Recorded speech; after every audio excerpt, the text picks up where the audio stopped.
Hello, my name is Bryce Teaslow, and this is my third project for the South Tahoe High School Sports Med 3 program of 2025-2026.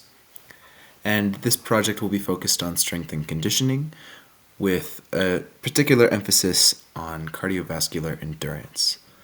Again, my name is Bryce Teaslow. My client was Elisa Dimitrieva, who you can see on the right. And this was focused around girls basketball and swim. So the project is focused on helping Elisa prepare for the 2025-2026 winter and spring sports seasons, which are upcoming.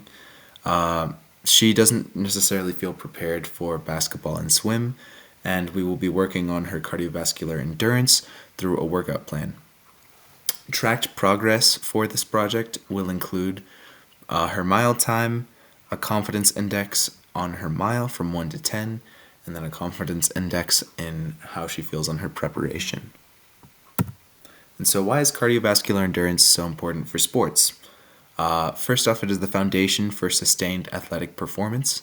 It powers repeated high-intensity efforts, speeds recovery between plays, and reduces injury risk by improving circulation and muscular endurance.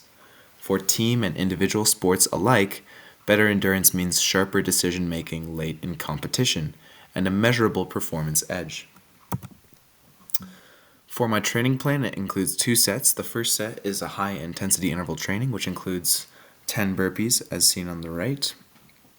After this, it progresses to 20 jumping lunges, and then from there it goes to a 200-meter run, and then a 2-minute rest after you've done all 3, and then it loops back to the 10 burpees, and once you've done 3 cycles of that, you move on to the second set. The third part is the 200-meter run, as you can see on the right. And I'm not going to make you watch the whole thing. I'm going to wait until she's halfway down, and then I'm going to skip. But what the high-intensity interval training does is it basically codes your body to be able to do these high bursts of energy throughout, like, sports. And with both swim and basketball, it's highly beneficial to have these high bursts of energy. And it also assists cardiovascular endurance because you're going from high activity to low activity, high activity, low activity.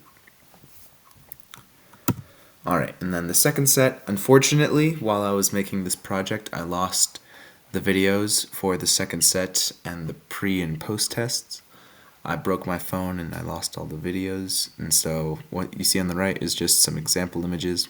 But the second set includes a general conditioning program, which is another cycle of 400-meter runs to 20 jumping jacks with no rest in between. There's constant movement. So once you're done with the 400-meter run, you go straight to jumping jacks, and then back to the 400-meter run, back to jumping jacks, back to the 400-meter run, back to jumping jacks. And then once you've done 4 cycles of that, then you move on. And so for her pre-assessment, her baseline mile time was an 8-minute and 4-second mile. And after her mile, I asked her both how she felt about her performance during the mile and her sport readiness, how ready she feels for her sports. And so she gave a 4 out of 10 for her mile performance and a 2 out of 10 for her sports readiness confidence index. However, on her post-assessment, her mile time was a 7-minute, 28-second mile. This shows 36 seconds of improvement from her initial 8-minute and 4-second mile. And her confidence index improved from a 4 out of 10 to a 9 out of 10 on her mile performance, and a 2 out of 10 to an 8 out of 10 on her sports readiness. And on the graph on the right, you can see the light blue is the pre-test, the dark blue is the post-test. On the mile, you can see the difference is the 36 seconds she's shaved off from her mile right here, which is honestly kind of impressive for how long we were doing the project.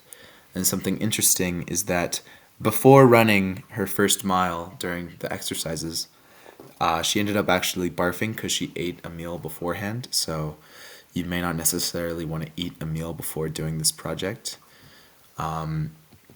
And then on her confidence indexes, you can see the dramatic growth here. You can see there's a 5 points of difference on the mile confidence and a 6 points difference from 2 to 8 on her confidence index for readiness.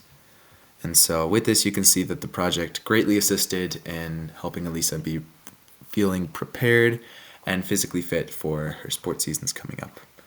And so I would consider this project a major success. And thank you for watching. Let me know if you have any questions, and I hope you have a nice day.